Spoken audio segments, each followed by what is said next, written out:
안녕하세요. 이경입니다. 네, 제가 여기 오면서 이제 어떤 얘기를 할까 고민을 많이 했는데요. 제목만 계속 바꿨습니다. 실제로 할 얘기는 똑같은데 제목만 바꾼다고 달라질 게 있겠습니까?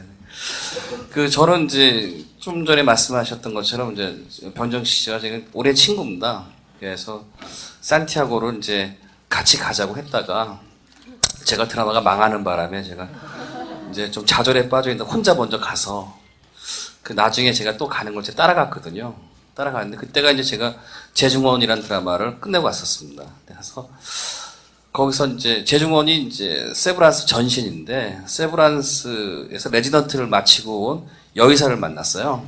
또 성이 제가 제 드라마의 주인공 한혜진이 유성란이라는 이름인데 이제 이 친구도 유씨더라고요. 그래서 유선생 유선생이어서 왠지 운명인 것 같다라는 이제 말도 안 되는 어거지를 하면서 같이 걸으면서 결국은 이제 결혼까지 하게 됐습니다. 예.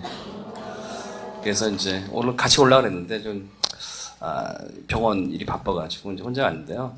저는 이제 여기서 무슨 얘기를 할까 하다가 보니까 자료도 많이 준비해 오셨는데 저는 제가 이제 디지털은 좋아합니다만 하는 일은 너무 아날로그적이라서요. 작가는 저는 육체 노동자라고 생각하거든요. 드라마 작가는 보통 이제 드라마 한 편 쓰는데 원고지가 한 500매 정도 들거든요. 250매 한 편에 1시간짜리 일주일에 500매를 쓰고 2주일에 1000매 그러면 이제 장편 소설 한 권 분량이 됩니다. 그럼 그렇게 쓰려면 나중에 처음에 미리 써놓으면 나중에 시간이 쫓기면 하루에 18시간씩 써야 되거든요. 그럼 비몽사몽간에 막 쓰면서 이번에 망쳤다 하면서 고덤날 읽어보면 너무 잘 쓴 거예요. 야, 이러면서 이제 어떤 희열을 느껴서 가는 게 드라마 작가고, 저는 이제 무슨 원고료를 받는다기보다는 노동의 대가를 받는다 이런 생각을 좀 합니다. 근데, 과연 이제 여러분 다 드라마를 보시는데, 과연 드라마가 뭘까요? 저도 이제 지금도 가끔 이제 생각해 보는데, 어느 순간 이제 드라마가 뭔가 제 작가들한테 물어보니까, 다 드라마를 다 다르게 정의하고 드라마의 핵심을 잘 모르더라고요. 근데 이제 어떤 사람들은 이야기라는 게, 이제, 두 가지로 이제 정의하기도 한다. 떠나는 이야기와 돌아오는 이야기. 좀 황당하죠? 그리고 어떤 사람은 이야기를 한 20가지로 나눠서 하기도 하고, 그리고 이제 과거에 이제 조셉 캠벨이라고 하는 비교 신화학자가 전 세계 신화를 다 연구해 보니까 다 비슷하다는 거예요. 그러니까 우리나라에 콩쥐팥쥐 얘기가 있으면 저쪽에 신데렐라 얘기인 거죠. 근데 그게 왜 그럴까? 사람의 삶에 있어서 뭔가 자기 원하는 것들이 다 거기 있다는 거라는 거죠. 뭐냐면 내가 지금 핍박받고 있는데 언젠가는 나를 정말 화려하게 만들어줄 누군가 나타나서 날 구원해주기를 원하는 얘기라는 거죠. 그런 것이 사실 보면 신데렐라 얘기가 계속 드라마에서도 지금도 계속 이제 되풀이되고 있는 거죠. 우리나라 드라마에 보면 신데렐라 얘기가 제일 많고 보통 4가지입니다. 우리나라 드라마 얘기는. 두 번째가 이제 석세스 스토리. 그러니까 이제 사극에서 많이 하는 거죠. 그거는 가장 아래에서부터 가장 위까지 올라가는 얘기입니다. 제가 재중원을 이제 했던 이유는 말하자면 백정이란 이제 소잡던 칼잡이가 외과 의사로서 성공하는 이야기, 최고의 어떤 위로 올라가고 끝내는 그게 소위치병, 중위치인, 대위치국, 나라를 치료하는 독립군 군위까지 가는 이야기에서 매료돼가지고 하게 된 거거든요. 그런 얘기가 하나 있고 라이벌 얘기가 있습니다. 누군가 대결 얘기죠. 드라마의 라이벌이 이제 없으면 재미가 없습니다. 그 라이벌은 형제 간의 대결이면 더 강렬하고 배다른 형제의 대결이다. 이게 무슨 말하자면 기업에서 어떤 이런 경영권을 찾는 일은 더 이제 강렬하죠. 그래서 이제 배다른 형제 얘기가 많이 나오는 겁니다. 그리고 그다음 이제 사랑의 배신에 관한 이야기. 이제 우리 살다 보면 막 까이기도 많이 까이잖아요. 그러면 그거 가지고 복수하는 얘기. 그런 얘기 대부분은 거기서 복수를 하면 막장이 되는 거고, 복수가지고 용서하면 작품성 있는 드라마가 되는 겁니다. 그럼 과연 이 네 가지 드라마를 하나 요약할 수 있는 것은 뭘까요? 그건 욕망입니다, 욕망. 그러니까, 그 드라마를 하나로, 이제 하나의 어떤, 이제 문장으로 정리한다면, 욕망을 가진 주인공이 욕망을 향해 나아가면서 장애에 부딪히고 장애를 돌파하는 이야기가 바로 드라마입니다. 그렇기 때문에 우리가 드라마를 봤을 때 드라마 주인공이 욕망이 없는 경우가 많아요. 그 드라마 작가들이 드라마의 어떤 정의를 모르고서 그냥 재밌다고 쓰는 분들이 많거든요. 근데 욕망이 없으면 드라마 시청률이 안 나옵니다. 욕망이 강하면 강할수록 시청률이 잘 나옵니다. 그리고 그 욕망이 공감이 가야 되는 거죠. 그러면 신데렐라 이야기는 뭔가? 신데렐라 이야기는 팔자를 고치려고 하는 여자가 팔자를 고치기 위해서 팔자를 고치고 욕망을 향해 나아가는 얘기입니다. 장애에 부딪힙니다. 신분의 장애, 어떤 계급의 장애, 돌파해서 올라가는 얘기죠. 그러면 석세스 스토리는 어떻게 될까요? 석세스 스토리는 성공하고 싶은 욕망을 가진 놈이 성공해 가는 이야기입니다. 라이벌을 이기고 싶은 욕망, 그리고 사랑의 배신, 복서고 싶은 욕망, 이런 게 가는 거죠. 결국은 욕망을 가진 사람이 결국은 성공한다는 얘기가 모든 드라마의 핵심인 겁니다. 저도 사실 이제 어떤 그런 제가 이제 저는 이제 전설의 고향으로 데뷔했지만 요즘은 단막이 없어졌습니다. 근데 저 단막, 특집극 뭘 해가지고 시츄에이션 드라마까지 해가지고 미니를 올라간 거의 이제 마지막 세대입니다. 그런 거 다 경험해본. 근데 미니를 못하고 주변에 이제 막 작가들이 막 이제 같이 제가 이제 MBC 작가실에 한 3명이서 거의 뭐 3년 동안 뭐 거기서 기숙을 거의 했어요. 했는데 옆에 이제 친한 이제 정영수 작가가 담어로 먼저 딱 뜨고서 막 그러니까 제가 너무 초라해지더라고요. 그러면서 저한테 들어오는 거는 막 이상한 거 막 땜빵으로 들어오고 못 하겠더라고요. 그때 어떤 지금 생각해도 제가 더 잘 쓴다고 생각하거든요. 근데 그러니까 제가 이게 어떤 그런 게 있잖아요. 누가 내가 더 난데 더 난. 이런 것들이 누구한테는 결핍 같은 게 있고 내가 더 잘할 수 있는데 기회가 없다는 그런 것들이 있거든요. 이런 욕망 같은 게 있었던 겁니다. 그리고 이제 나이도 이제 많이 들어가고 그때가 이제 거의 제가 40 가까이 되는 나이인데 장가도 못 가고 내가 왜 이 일을 하나 뭐 이런 어떤 생각들을 많이 하게 됐거든요. 그때 이제 제가 이제 미니를 가지고 데뷔를 하려고 그러는데 신인들이 미니를 가지고 이렇게 제가 오리지널을 가지고 하면은 누더기가 되는 거예요. 막 누가 뜯어고치고 국장에 전화해서 뜯어고치고 CP가 이렇게 하고 뜯어고치고 이러니까 이게 내 작품도 아니고 오리지널 된 게 없어진 거죠.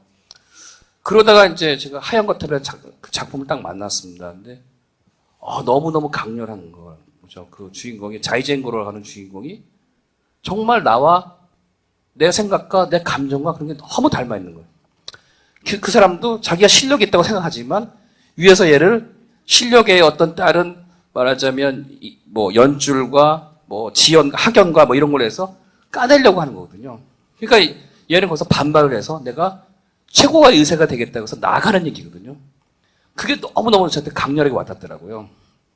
그래서 이거를 꼭 해야겠다. 그래서 제가 개인적으로 일본의 그 작가한테 연락을 했습니다. 이걸 하고서 나한테 하게 해달라고. 까였습니다.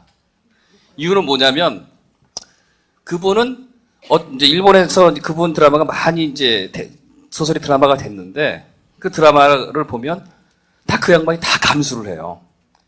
그러니까 이제 한국에서 하니까 이게 감수가 안 되는 거예요. 제가 이상하게 만들어 놓을지 모른다는 거죠.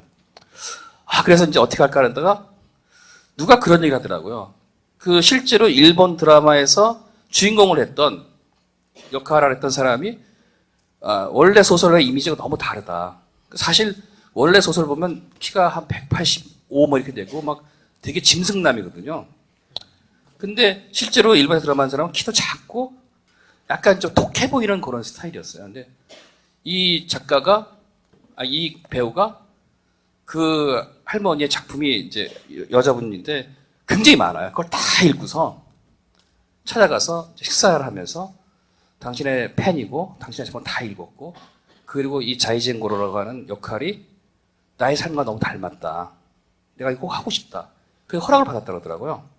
그래서 저도 그 양반의 이제 책을 다 봤어요. 우리나라 나온 거. 되게 많더라고요. 그래서 이게 야, 내가 그러면서 뭐 하나 위안은 이게 번역 안 된 게 좀 있어가지고 그나마 좀 위안이다. 그래서 다 읽고서 제가 이제 편지를 썼습니다. 그래서 어떤 얘기를 했냐면 저도 좀 소설을 썼었는데 그 제 소설이 팔려서 드라마로 만들어졌는데 너무 못 만들어져서 내가 안 썼다고 하고 지금도 어디에서 그 얘기 안 하는데 제목을 얘기 안 합니다. 근데 그러니까 그런 게 있는 거예요. 그러니까 결국 자기 작품이라는 것은 자기 정신의 자식인데 자기 정신의 자식이 외국에 나가서 국제 미화가 되길 누가 원하겠느냐. 나는 내 자식처럼 생각하고 내가 정말 잘 각색을 하겠다. 정말 좋은 재해석은 원작의 향기를 살리는 게 가장 좋은 재해석이라고 생각합니다.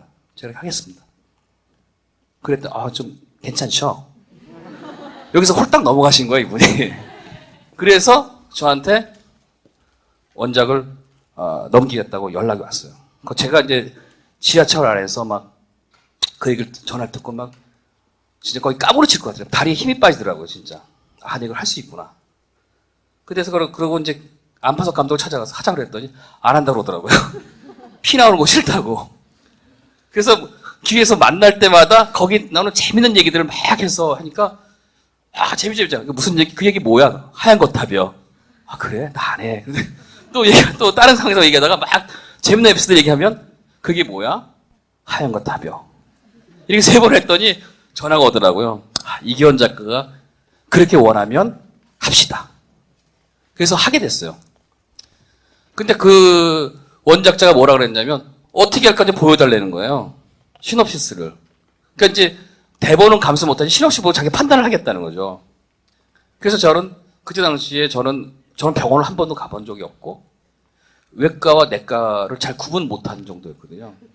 이 의학적인 걸 어떻게 하지? 그래서 제가 수소문을 했어요. 날 도와줄 수 있는 사람. 그래서 이알 동호회 회장을 만났더니 안 도와준대요. 왜냐하면 병원에 대한 나쁜 이런 안 좋은 얘기이기 때문에 그런 거 하면 자기가 좀 의사기 때문에 안 된다 뭐 이러더라고요. 그래서 그 하얀 거탑 우리나라에서 이제 자막을 만든 사람이 또 의사더라고요. 구미에 있더라고요. 연락해봤더니 도와달라고. 그랬더니 오라고 하더라고요. 그래서 제가 가서 병실에 앉아 들어가서 일주일 동안 거기서 둘이서 만든 거예요. 근데 그 병원이 새로 생긴 병원이라서 환자가 없어요. 그러니까 진료실에서 진찰실에서 같이 막 만들다가 환자 오면 제가 가운 입고 있으니까 옆에 이제 레지던트는 가만히 서 있고 또 하고 막 이래가지고 만들어가지고 거의 이제 그게 지금부터 40년 전의 의학상인데 그 2007년대 현재 의학상으로 완전히 바꿨죠. 그리고 저를 하면서 맨날 보면 의사들이 막 우리가 메디칼 드라마 보면 연애하려고 바쁘잖아요. 메디칼 드라마 그러면 의사가 병원에서 연애하는 이야기, 형사 드라마 형사가 범죄 현장에서 연애하는 이야기 이렇게 되잖아요. 진짜 코어하게 메디칼을 만들어 보자. 그래서 의학적인 걸 굉장히 많이 신경 썼어요. 그래서 하면서 제가 자랑스러운 건 뭐냐면 그걸 하면서 의학적인 시비에 거의 없었다는 거라는 거죠. 그렇게 이제 만들었어요. 그래서 이걸 병원에서 이제 시놉시스를 만들었는데 이걸 제가 직접 쓰려면 또 공부를 해야 되잖아요. 그래서 병원에 찾아갔는데 또 안 도와주는 거예요. 그래서 어느 아는 분을 통해서 만났대 그분이 그 얘기 들어보니 그게 자기가 옛날에 30년에 정말 감명 깊게 읽은 소설이라고 그걸 또 도와주신다더라고요. 그래서 그분한테 의학적인 걸 배우고 또 현대아산병원에 가서 뭐 장기 이식 수술하는 것도 계속 봤죠.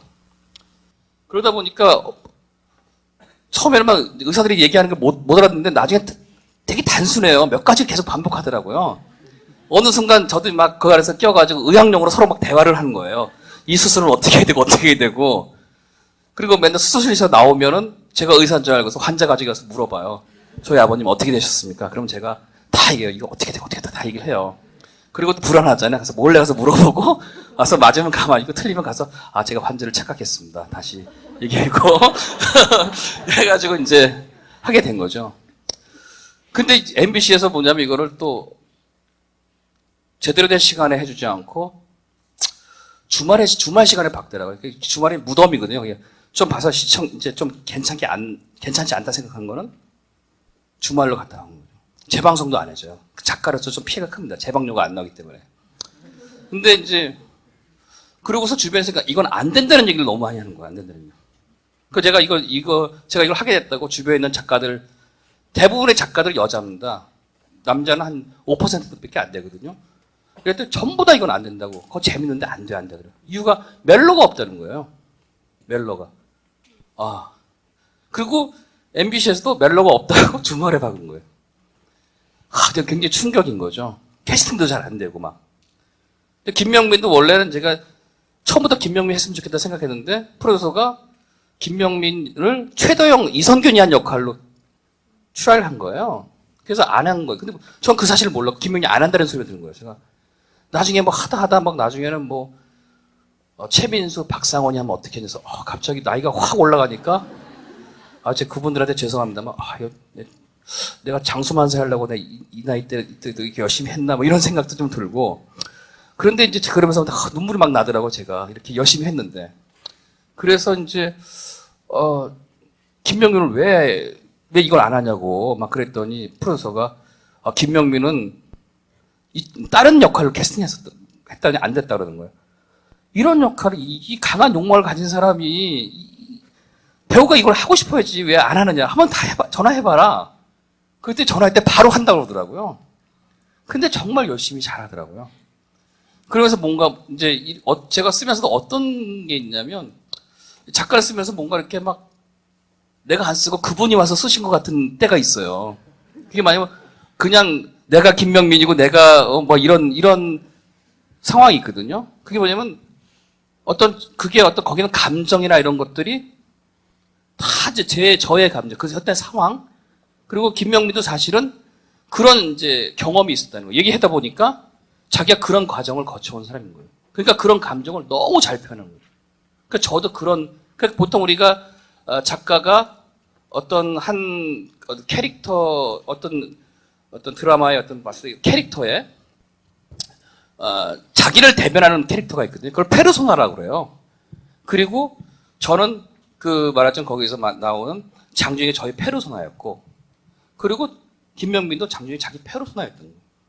그러니까 남의 역할을 한 게 아니라 어떻게 보면 자기 역할을 한 거죠. 그 얼마나 잘했겠어요. 그러니까 그리고 저는 제가 그 핵심은 뭐냐면 멜로가 있어서 드라마가 되는 게 아니라 욕망이 있어야 드라마가 되는 거다. 그래서 저는 좀 더 장준혁을 일본 드라마보다 더 강한 욕망 덩어리를 만든 거죠. 가령 여자한테 차였어요.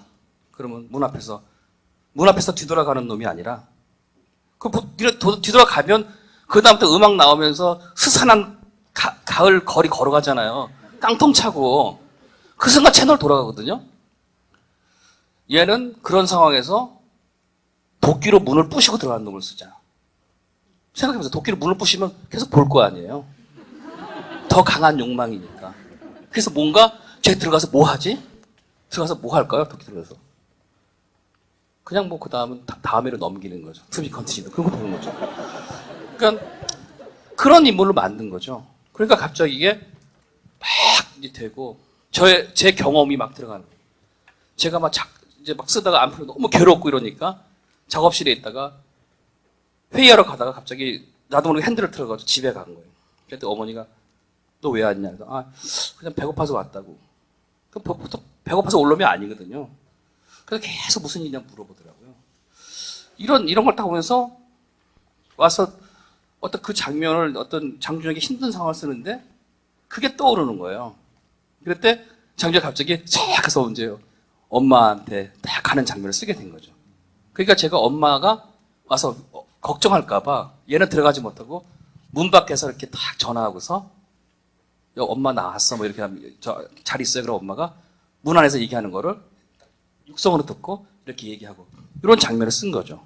그랬더니 그 장면을 장준도 너무 좋아하고 나도 보면서 너무 그게 좋더라고요. 그러니까 이게 어떤 욕망이 딱 와서 맛 닿아서 그렇게 된 거라는 거죠. 그러니까 드라마라는 게 바로 그런 거라는 것 같아요. 제가 그러면서 결국 왜 욕망을 가진 사람만이 주인공이 된다는 거예요. 그래서 저는 항상 이렇게 주인공을 생각했는데 어느 날 배우를 이렇게 그런 조연 단역하는 배우를 만나서 하는데 그런 얘기를 하더라고요. 뭐냐면 자기 여기 드라마의 조연이고 단역이지만 자기 주인공으로 생각하고 이제 연기를 한다는 거예요. 그게 뭐냐면 지금 드라마가 이렇게 가는데 자기는 여기 끼어들은 조연이지만 자기 인생을 이렇게 봤을 때 이렇게 쭉 갔을 때는 자기가 이 영화에서 조연이었지만 자기 인생은 자기가 주인공이라는 거죠. 그리고 자기 욕망대로 가는 거죠. 자기 꿈을 향해서. 그러니까 그 얘기를 듣고 보니까 제가 작가로서 또 이런 조연과 단역에 대해서도 그들의 욕망에 대해서도 또 생각할 수 있는 계기가 되더라고요. 그래서 제가 하고 싶은 얘기였습니다. 뭐냐면 결국은 욕망을 가진 사람이 욕망이라는 거 어떻게 보면 꿈일 수도 있잖아요. 그걸 가진 사람이 뭔가를 이뤄낸다는 거죠. 그걸 충실하고 그리고 그 장애를 부딪혔을 때 그걸 돌파해 나가는 거죠. 왜냐? 주저앉기보다는 내가 가서 거길 넘었을 때 얻을 수 있는 달콤함이 더 큰 거거든요. 그래서 저도 그런 어떤 생각을 가지고 정말 아무것도 무명인 상황에서 하얀거탑을 했던 거고요. 그리고 그런 것들은 여러분 상에서 여러분 이렇게 하더라도 여러분 입장에서도 생각해서 하더라도 충분히 할 수 있는 어떤 그런 거라고 생각해요. 그래서 저는 그걸 해서 내가 스스로 솔직히 대단하다고 생각했지만 누구나 할 수 있는 왜 목마른 사람이 우물을 파고 그렇잖아요. 배고픈 사람이 뭔가를 찾는 거잖아요. 그랬던 것 같습니다. 그래서 여러분도 제가 와서 얘기하고 싶은 거는 뭐냐면 결국은 자기가 자기의 생각이 욕망이 뭔지 항상 무슨 일을 할 때 자기의 내면의 소리를 정말 내가 뭘 하고 싶은 거 하면 잘 될 것 같다는 얘기를 여러분들 해드리고 싶습니다. 네, 감사합니다.